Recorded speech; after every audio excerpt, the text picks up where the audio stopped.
Cada um aqui tem uma família.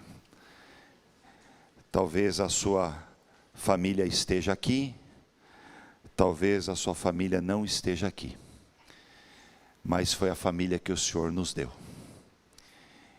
Eu amo a minha esposa Selma, eu amo o Lucas, meu filho, amo a Priscila, que se tornou minha filha também.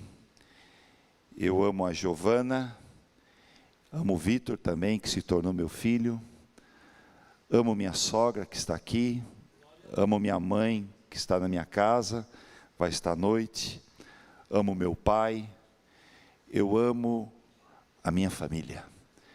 E eu queria compartilhar com vocês alguns fundamentos que eu pude extrair do Salmo 127 e o Salmo 128.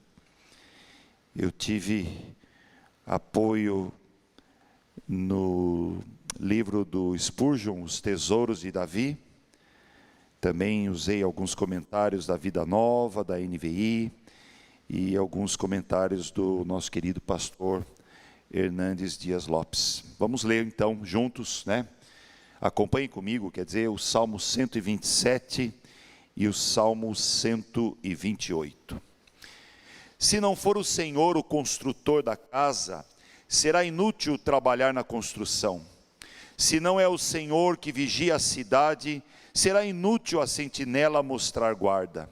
Será inútil levantar cedo e dormir tarde, trabalhando arduamente por alimento. O Senhor concede o sono àqueles a quem ama. Os filhos são herança do Senhor, uma recompensa que Ele dá. Como flechas nas mãos do guerreiro, são os filhos nascidos na juventude. Como é feliz o homem cuja aljava está cheia deles. Não será humilhado quando enfrentar seus inimigos no tribunal. 128. Como é feliz quem teme ao Senhor, quem anda em seus caminhos. Você comerá do fruto do seu trabalho e será feliz e próspero. Sua mulher será como a videira frutífera em sua casa. Seus filhos serão brotos de oliveira ao redor da sua mesa.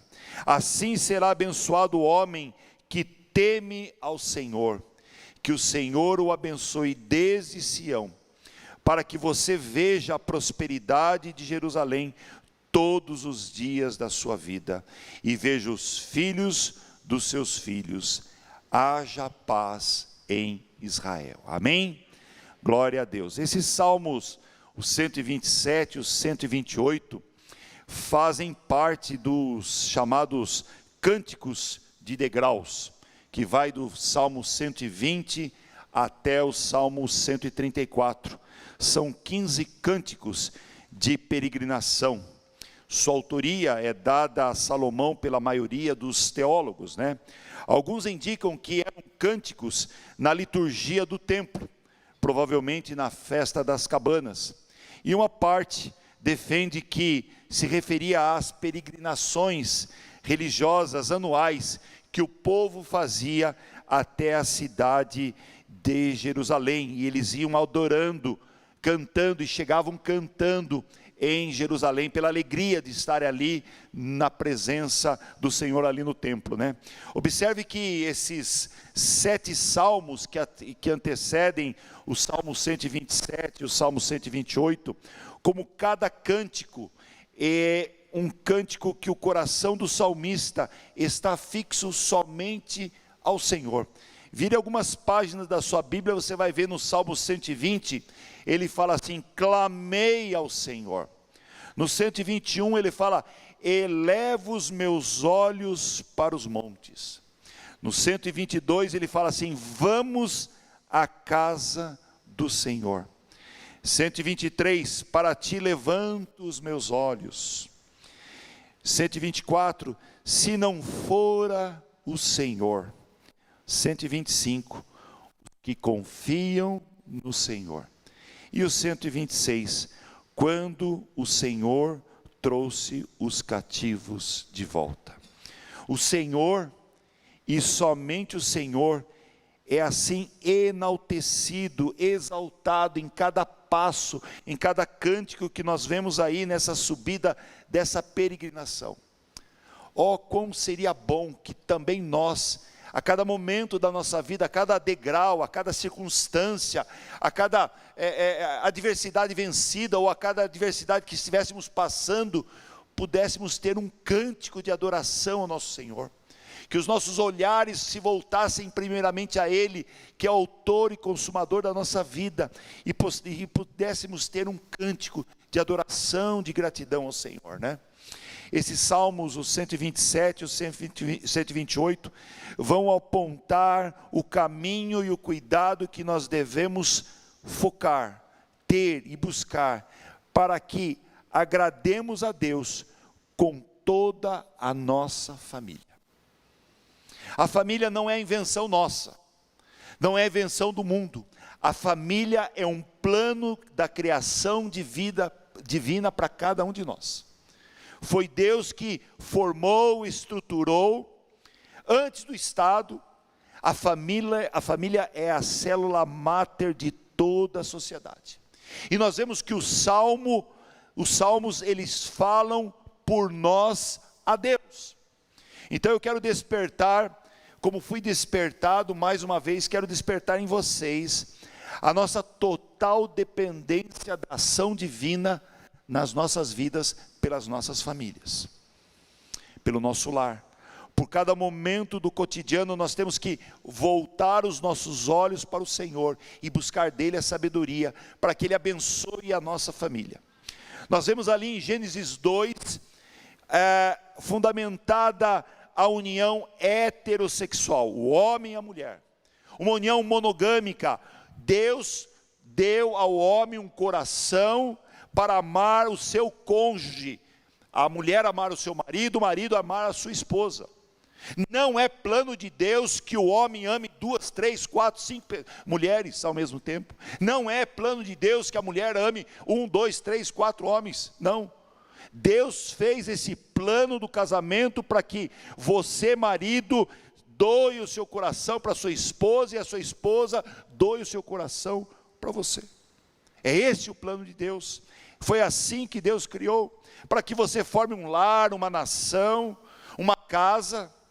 E eu sei que existem exceções que talvez o recém-casal tenha que passar um tempo próximo dos seus pais, mas nem que seja, como eu vi um dia desses, uma pregação, nem que seja uma casa de um telhado de meia água, mas você precisa ter o seu espaço, a sua casa, o seu local de moradia.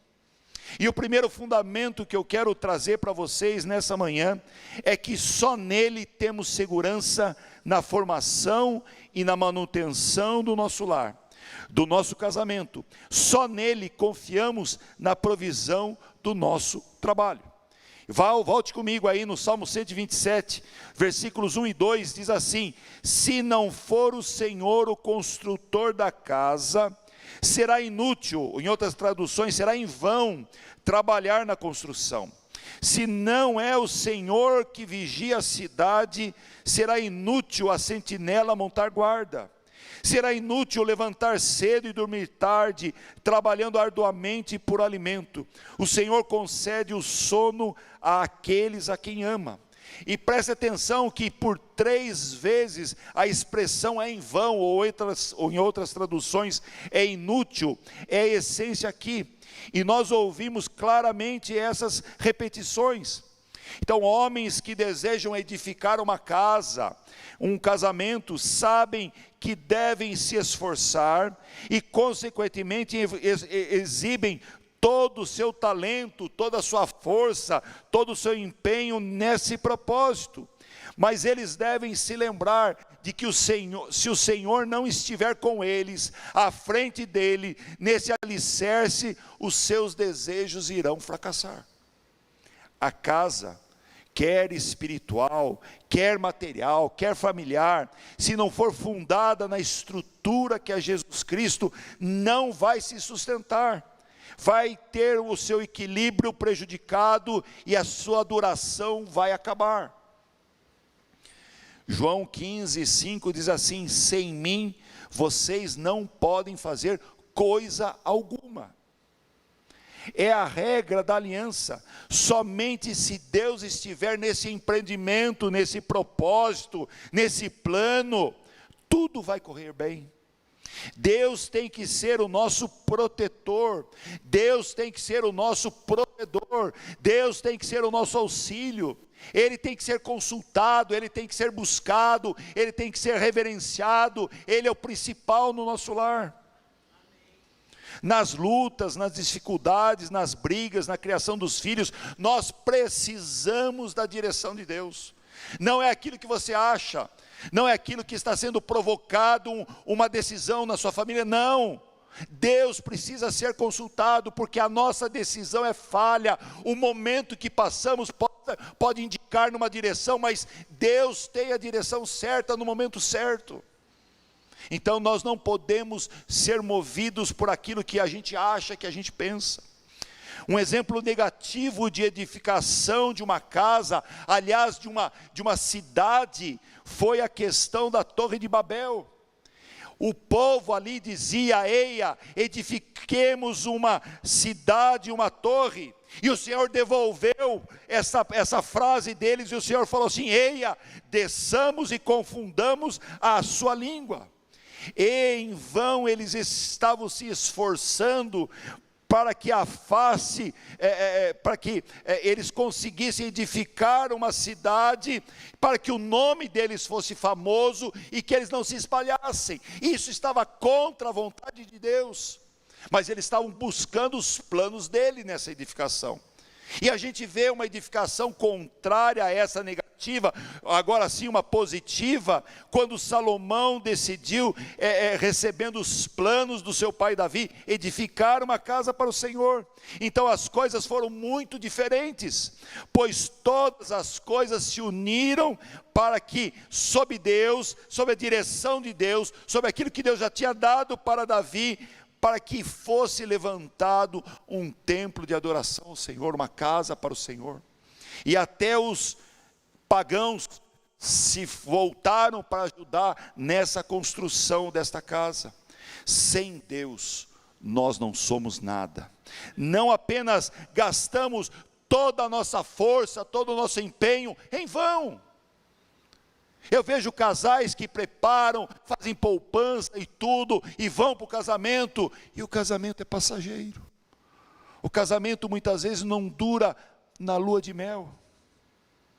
Quantas situações a gente percebe que vão nessa direção? Sem o Senhor, como que a gente pode acreditar, esperar que o seu empenho dê resultado num casamento? Nós estamos edificando a nossa casa, o nosso casamento, a nossa união, numa rocha inabalável. Mas quando fazemos da nossa cabeça, do nosso jeito, nós estamos edificando a nossa família sobre areia.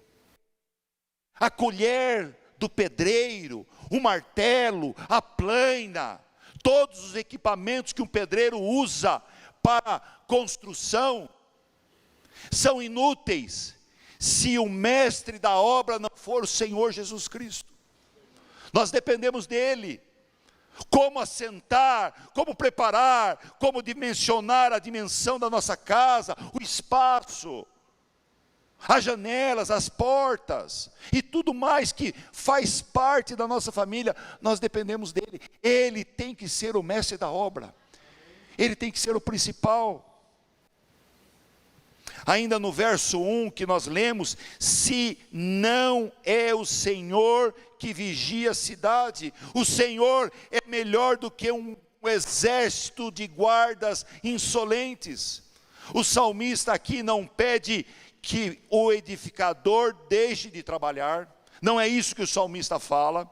Ele nem sugere que os vigias negligenciem o seu dever, e nem que os homens mostrem somente a confiança em Deus. Não é isso que o salmista fala, sem fazer nada. Mas na verdade o salmista propõe que eles farão sim tudo que puderem fazer. Ele fala sim que eles precisam ter cautela e vigiar, mas eles depositam a sua confiança em Deus, e fazendo o seu esforço, mas confiando em Deus. Não é você cruzar o seu braço, não é você não fazer nada, não. Você vai se esforçar, sua esposa vai se esforçar, meus filhos vão participar, mas a nossa dependência e confiança está em Deus, somente nele. Para destacar a importância de se depender de Deus, o salmista coloca que o veredicto, se você não confia em Deus, o seu esforço, o seu cuidado, o seu empenho, ele fala, será inútil. Será inútil você confiar na sua autossuficiência, será inútil você confiar nos seus tesouros, será inútil você confiar numa estrutura bem formada, familiar, será inútil. Deus e o homem estão envolvidos nessa aliança, e nenhum homem deve se atrever a dispensar esse parceiro maior que é Deus. Nenhum homem deve colocar a sua confiança no seu bolso. Nenhum homem pode colocar o seu casamento na confiança do sexo. Nenhum homem pode colocar, nenhum homem, quando eu falo homem e mulher, pode colocar a sua confiança na sua casa própria.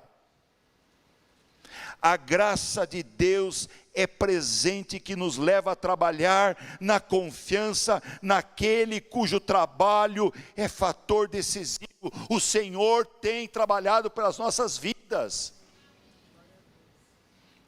1 Coríntios 15, 10 diz assim, mas pela graça de Deus sou o que sou, e sua graça para comigo não foi inútil, antes trabalhei mais do que todos eles, contudo não eu, mas a graça de Deus comigo.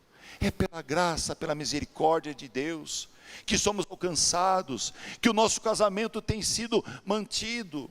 Nós sabemos disso, nós dependemos. Então é inútil o construtor trabalhar na construção, inútil a sentinela montar guarda, inútil o trabalhador levantar cedo e dormir tarde. Vejam que a grande questão está em que ou em quem colocamos o alicerce da construção, a segurança dos muros da cidade e a origem da nossa provisão.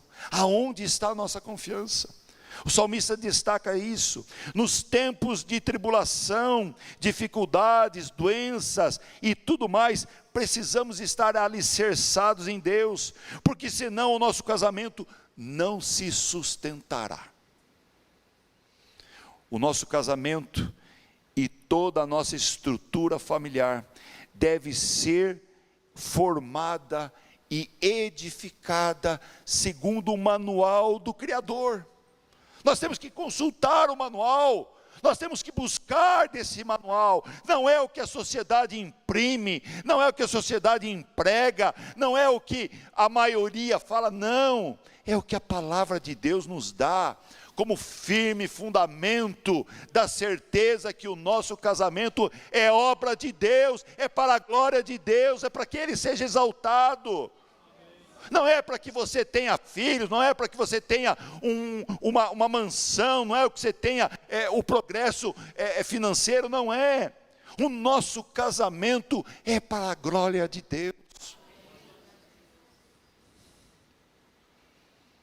O nosso casamento,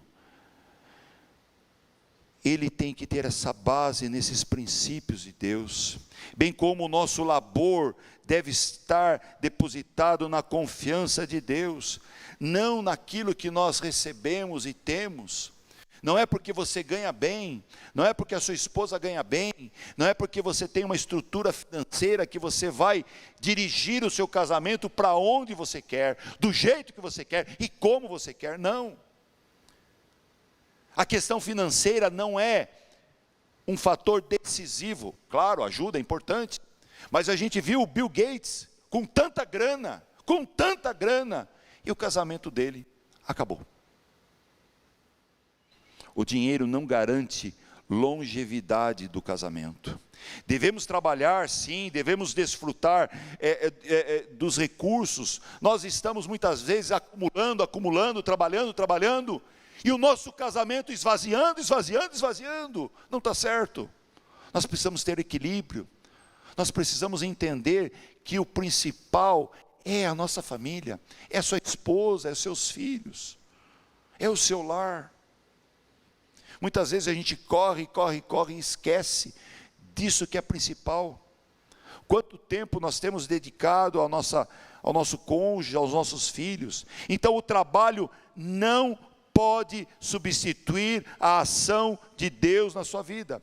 Chega a hora que as rugas aparecem, chega a hora que o sexo diminui, chega a hora que a doença aparece e o gafanhoto acaba se tornando um peso para a gente. Nós precisamos depender de Deus do começo ao fim, em todo momento. Só aqueles que estiverem firmados na rocha que é Jesus Cristo não vão se abalar. Vai vir a chuva, vai vir a tempestade, vai vir a adversidade, vão chegar esses momentos adversos, mas nós precisamos, como diz aquele cordão de 3 dobras, o marido, a esposa e o Senhor. O Senhor tem que ser o centro. Então depois de fundamentarmos muito bem o nosso casamento e o nosso trabalho nos preceitos do nosso maravilhoso provedor, o segundo fundamento que eu quero trazer para os irmãos aqui nesta manhã, os filhos como herança do Senhor. Então os filhos são, voltando aí comigo no Salmo 127, o versículo 3, 4 e 5, diz assim: os filhos são herança do Senhor, uma recompensa que Ele dá. Como flechas nas mãos do guerreiro, são os filhos nascidos na juventude. Como é feliz o homem cuja aljava está cheia deles. Não será humilhado quando enfrentar seus inimigos no tribunal. Então uma outra forma de edificar a casa é deixar descendentes que vão sim manter o seu nome, a sua família, mas principalmente eles vão dar continuidade à mensagem do Evangelho. O Senhor é quem dá filhos, já foi falado aqui, os filhos não são nossos, é bênção de Deus, isso é real, é verdadeiro, pois sem o Senhor, o homem se torna impotente. A Simone fez um tempo atrás um podcast com a Gi, sobre reprodução humana, e naquele podcast, foi questionado algumas situações de fertilização administrada ali, e a Gi comentou que às vezes você escolhe um bonito espermatozoide, um óvulo bonito, você faz todo o procedimento, todo o protocolo para facilitar essa inseminação, esse desenvolvimento, mas só que a coisa não dá certo, a coisa não acontece. Então, ali foi comentado que mesmo tendo esse cuidado de um profissional para ajudar essa fertilização, a vida, graças a Deus, continua nas mãos de Deus. Então, sem Deus, o homem é impotente. Deus nos dá para que você, Deus nos dá aos filhos para que você alimente, ensine, discipline, carregue e apresente o Evangelho a eles. Para que você tenha essa responsabilidade para preparar os seus filhos para que eles vão pela vida e sejam homens honrados, mulheres honradas, mas que eles carreguem essa mensagem preciosa da salvação. O maior tesouro que você pode entregar para o seu filho não é o seu patrimônio, não é a sua ética profissional, não é o seu berço. O maior tesouro que nós temos para entregar ao nosso filho é a preciosa palavra de Deus que um dia recebemos. Essa é a mensagem, essa é a mensagem. Então esse tesouro, Deus confia ou a você pai, a você mãe, que você passe para eles. O grande Napoleão, com toda a sua riqueza e também com todos os seus pecaminosos interesses, ele não conseguiu criar uma descendência. E eu penso que centenas de homens e mulheres ricos nesse mundo, talvez poderiam empenhar a metade da sua fortuna para que eles pudessem, talvez, ouvir um choro de um bebê vindo dos seus próprios corpos. Os filhos são herança que o Senhor dá, são dados pela benevolência de Deus. Os filhos são bênção divina, não é um mero produto da virilidade e da fertilidade. Uma boa aljava, cheia de filhos nascidos, como fala aqui o salmista, não tarde demais na vida, era um grande bem da família, pois eles teriam idade suficiente para proteger o pai, a mãe, nos anos finais da vida dele. Eles seriam uma defesa muito forte contra os assaltos do infortúnio. Se o pai fosse acusado no tribunal, eles se ajuntariam a ele, garantindo assim que fosse tratado de forma justa e protegeriam os seus interesses de uma forma negada àquela pessoa que fosse um órfão ou uma viúva.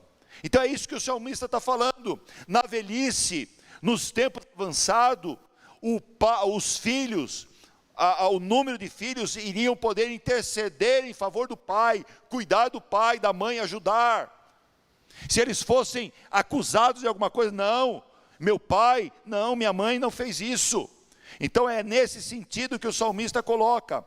Henry Smith diz que os filhos são flechas, pois, se bem criados, atirarão contra os inimigos de seus pais, e se mal criados, atirarão contra os seus pais. Os filhos são criados para a vida, os pais carregam os filhos, as mães no ventre e os pais muitas vezes financeiramente, até que eles tenham uma estrutura para caminhar. Carregamos por um tempo e não para a vida toda. Chega uma hora que o guerreiro pega a flecha e lança para longe, não para perto, mas para longe. Quem casa, sim, quer casa. Quem casa, quer sim ter o seu espaço, e isso é importante. Nós precisamos, pais, ajudar os nossos filhos a ter o seu espaço, a ter a sua família, a construir um lar, a ter a sua sequência. E nós precisamos ensiná-los a que eles tenham as suas decisões embasadas na palavra de Deus. Os pais precisam lançar para o alvo certo. E qual é o alvo certo? Qual é o alvo certo que nós temos para os nossos filhos? É fazer a obra de Deus. Esse é o alvo certo. Se ele vai ser médico, se ele vai ser advogado, se ele vai ser um funcionário público, se ele vai ser um magistrado, se ele vai ser um político, não importa. O alvo certo é fazer a obra de Deus, é andar nos caminhos de Deus, é servir a Deus com inteireza de coração. Então nós vimos o primeiro fundamento, uma família edificada em Deus e um trabalho na dependência do provedor. Nós acabamos de ver, os filhos são lançados, são preparados para a vida, para andar nos caminhos do Senhor. E o último fundamento que eu quero falar com vocês nesta manhã, a realidade de uma família abençoada por Deus. Acompanhe comigo a leitura novamente do Salmo 128. Como é feliz quem teme o Senhor, quem anda em seus caminhos. Você comerá do fruto do seu trabalho e será feliz e próspero. Sua mulher será como videira frutífera em sua casa. Seus filhos serão como brotos de oliveira ao redor da sua mesa. Assim será abençoado o homem que teme ao Senhor. Que o Senhor o abençoe desde Sião, para que você veja a prosperidade de Jerusalém todos os dias da sua vida, e os filhos dos seus filhos. Haja paz em Israel. Então no Salmo 127, que a gente leu e acabou de comentar, indica a maneira como uma casa pode ser edificada ou deve ser edificada, envolvendo o trabalho e a criação dos filhos. Mas agora nesse Salmo 128, dá uma imagem da casa já edificada, da casa já adornada, com alegria doméstica, por intermédio da bênção do próprio Senhor. Há claramente um avanço nos tempos.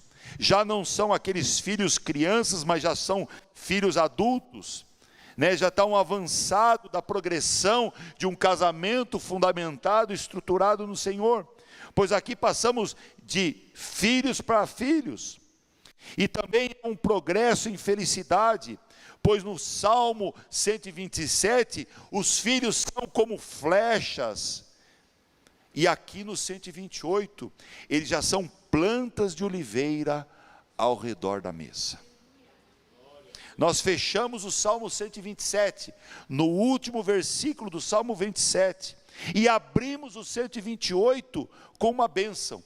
Como é feliz, como é bem-aventurado o homem que teme ao Senhor. Esses dois salmos então estão ligados não só por isso, mas também pela proximidade do assunto que está sendo tratado, a família. O salmista, ele não dá ênfase ao progresso patrimonial do casal. O salmista não chama a atenção para o acúmulo de camelos, ou de ovelhas, ou de terras, ou de servos e servas. O salmista não dá destaque aos títulos acadêmicos. Ele não traz holofote à projeção social ou política da família. O salmista fala no verso 1, como é feliz quem teme ao Senhor, quem anda em seus caminhos. Aqui está a fonte da felicidade. O temor a Deus é a pedra fundamental de toda a bem-aventurança, é o princípio da sabedoria. Nós devemos reverenciar o bendito Deus antes que possamos ser abençoados. Somos sim bem-aventurados, pois o nosso Deus nos chama de filhos, de co-herdeiros de Jesus Cristo. Sua bênção presente repousa sobre nossas cabeças. Somos sim felizes nele. Andar nos seus caminhos passa bem longe de uma vida cheia de religiosidade. Andar nos seus caminhos passa bem longe de uma vida de ativismo. Andar nos seus caminhos passa bem longe da projeção do nosso eu. A família começou fundamentada em Deus. Os filhos foram criados para a glória de Deus. Então esta família não perdeu o rumo. Ela sabia o alvo, ela sabia exatamente o que ela estava plantando, ela sabia exatamente o tempo que ela precisaria se dedicar para que esta verdade que o salmista está relatando acontecesse na casa dele. Antes da queda, o paraíso era a casa do homem. Desde a queda, a sua casa tem sido o paraíso. É o que fala Augustus William Hardy. Então, o que nós podemos desenvolver na nossa casa?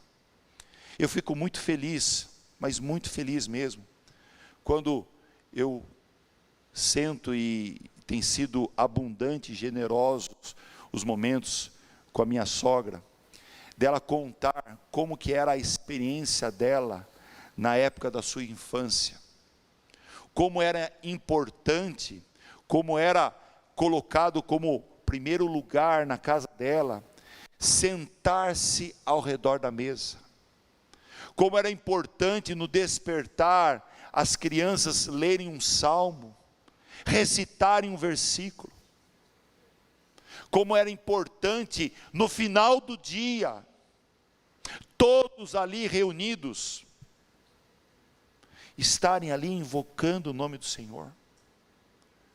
E nós precisamos trazer isso de volta nas nossas mesas. Nós temos dado muita importância para o sagrado, e Deus é o sagrado, é importante, mas eu vejo que a nossa mesa precisa voltar a ser o lugar onde a presença do sagrado esteja ali. Nós precisamos que o momento da nossa refeição, que é gostoso, quando nós sentamos para comer, para fazer um lanche, como é gostoso saborear coisas boas, e como é bom ter os nossos filhos em volta da nossa mesa, olhando para olhar, olho a olho, trazendo assuntos pertinentes das nossas dificuldades, das nossas falhas. Como é bom a gente reintroduzir, manter e se esforçar nos cultos devocionais, no nosso lar, domésticos. Como é bom você trazer à sua família uma necessidade, e falar assim: olha, podemos jejuar por isso, posso contar com você nesse momento de oração. Então, andar nos caminhos de Deus reflete práticas contínuas, perseverantes e impactantes. Praticar a palavra de Deus diz audivelmente que Deus existe e que tem o controle da nossa vida. Seus caminhos serão os nossos se nós formos reverentes. Um coração que está unido a Deus demonstra que os seus pés também estão ligados nele. Se a gente enxergar para onde você está indo, com certeza a gente vai enxergar aonde está o seu coração. As suas pegadas, a marca na sua vida vai demonstrar quem está no governo do seu coração, da sua mente. O coração de um homem pode ser visto no seu andar, e a bem-aventurança virá quando o coração e o andar dele estiverem ambos com Deus. Obrigado, pastor.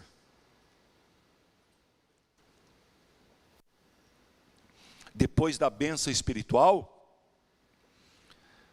vem a bênção material. Acompanhe comigo o verso 2 e 3 do Salmo 128. Você comerá do fruto do seu trabalho, e será feliz e próspero. Sua mulher será como videira frutífera em sua casa. Seus filhos serão como brotos de oliveira ao redor da sua mesa. Fala de integridade, comer do trabalho das suas mãos, de honestidade. Talvez o que você precise para sobreviver não é o suficiente ainda, mas é um trabalho honesto, tenha princípios, tenha fé, seja um profissional honesto, seja um profissional correto. Não venda a sua alma para ganhar 1.000, 2.000, 10.000 reais a mais de uma forma injusta. Talvez você não terá muito, talvez você passe nessa vida e não tenha muito, mas o salmista diz, o texto diz, a palavra de Deus diz que você terá o suficiente para ser feliz. Provérbios 15:17 diz assim: um prato de verduras ao lado de quem você ama é melhor que carne saborosa junto de alguém que você odeia. Satisfação com os frutos do seu trabalho, com um convívio amoroso, prazeroso e alegre com a sua esposa, e com a herança que Deus concedeu ao redor da sua mesa, leva-nos a atribuir a sua origem ao Deus provedor que nos dá presentes maravilhosos. Nem mesmo o fato de que muitas pessoas piedosas enfrentam lutas com muitos sofrimentos invalida outra verdade de que sempre que a alegria entra numa casa, ela é desfrutada com gratidão e humildade como um presente de Deus. A sua mulher, o seu marido é presente de Deus. Seus filhos são presentes de Deus. Versículo 3, novamente: sua mulher será como videira frutífera em sua casa, seus filhos serão como brotos de oliveira ao redor da sua mesa, esposa como videira frutífera, trazendo alegria, trazendo satisfação dentro do seu lar, e seus filhos como brotos de oliveira, longevos, vivendo de uma forma digna, longa, duradoura, ao redor do espaço mais sagrado que tem, é a sua mesa. Você não convida qualquer um para sentar à sua mesa, tendo seus filhos como diálogo, olho no olho, convivência familiar, sem celular, claro, né? Isso não precisa nem falar. A bênção flui, as diferenças são acertadas. Quando você senta numa mesa, você não levanta uma muralha. Quando você senta numa mesa, você não vai com as suas armas, você não monta armas ali. Você vai desarmado, você vai com o coração aberto, com o peito aberto, você vai disposto a reconciliar, você vai disposto a amar, você vai disposto a restaurar áreas que por algum motivo, durante a caminhada, foram afetadas. A mesa precisa voltar a ser um destaque de comunhão. Não é no restaurante, não é na padaria, é na sua casa.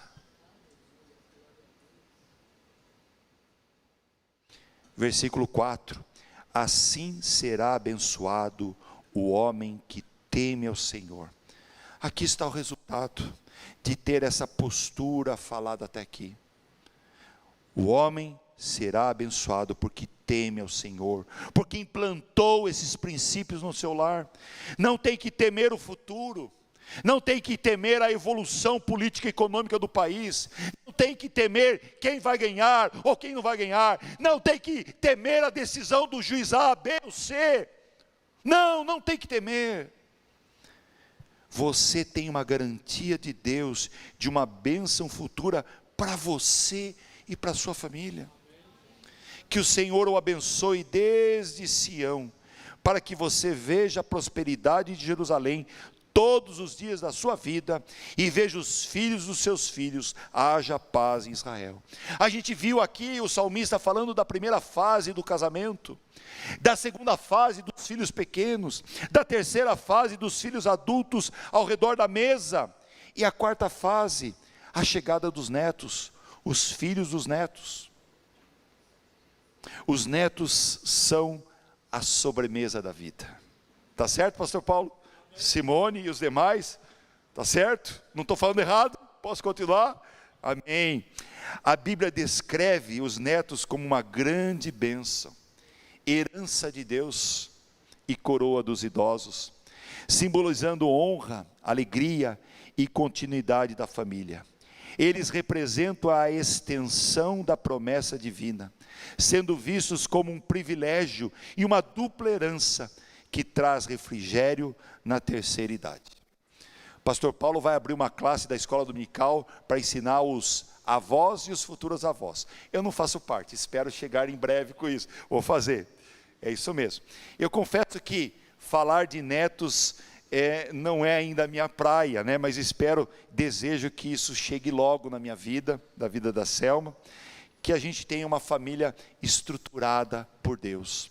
E o desejo das famílias que buscam essa direção é que nós tenhamos esse cuidado na edificação do nosso lar, dos nossos filhos, no cuidado dos nossos netos. Para quê? Para que o Estado não fique gastando dinheiro com prisões, com clínicas de dependência química e outras coisas mais.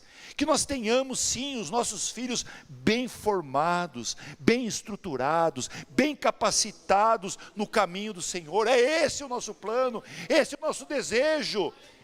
Isso que tem que fazer parte dos seus joelhos dobrados, do seu coração amoroso, da sua dedicação.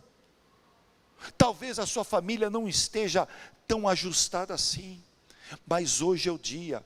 Nossa querida irmã Neia orou, nós vamos estar orando também, desejosos que isso que o salmista cantou, que isso que o salmista relatou, que está em sintonia com esse projeto de família seja realidade na nossa vida.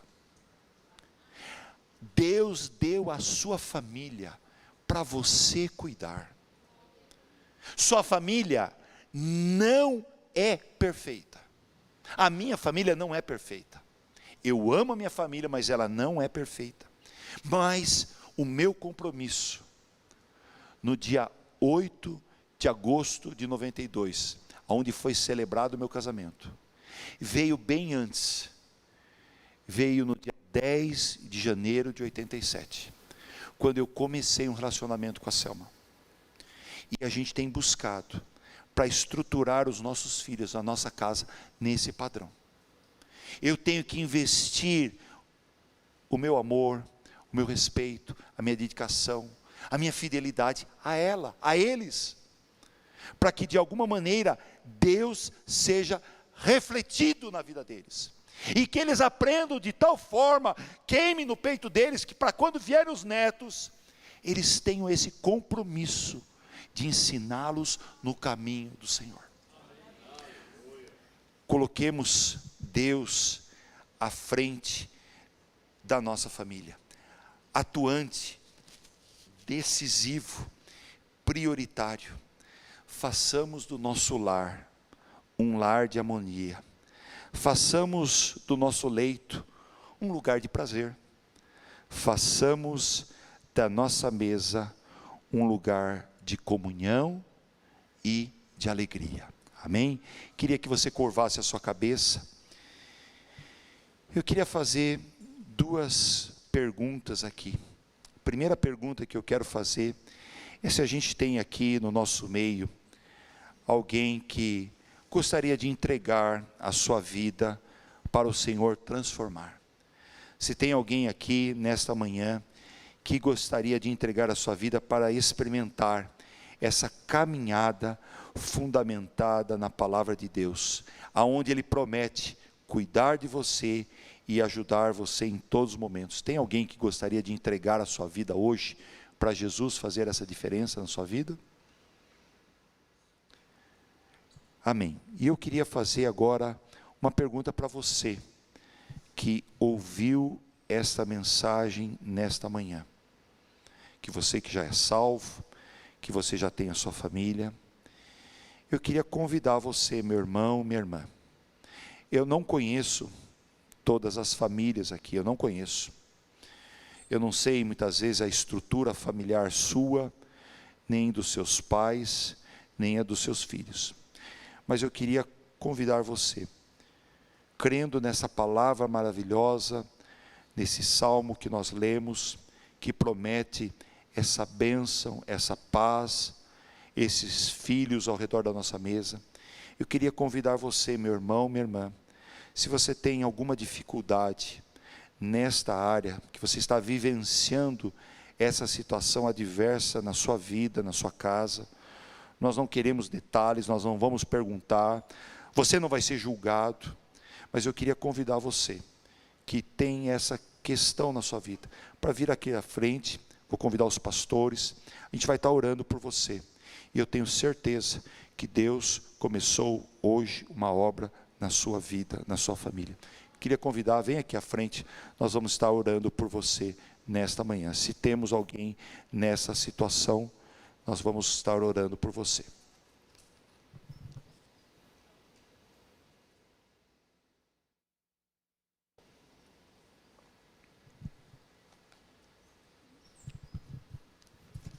Amém.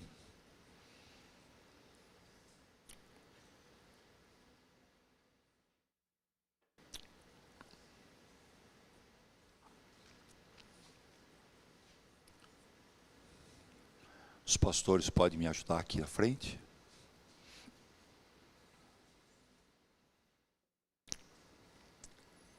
Glória a Deus.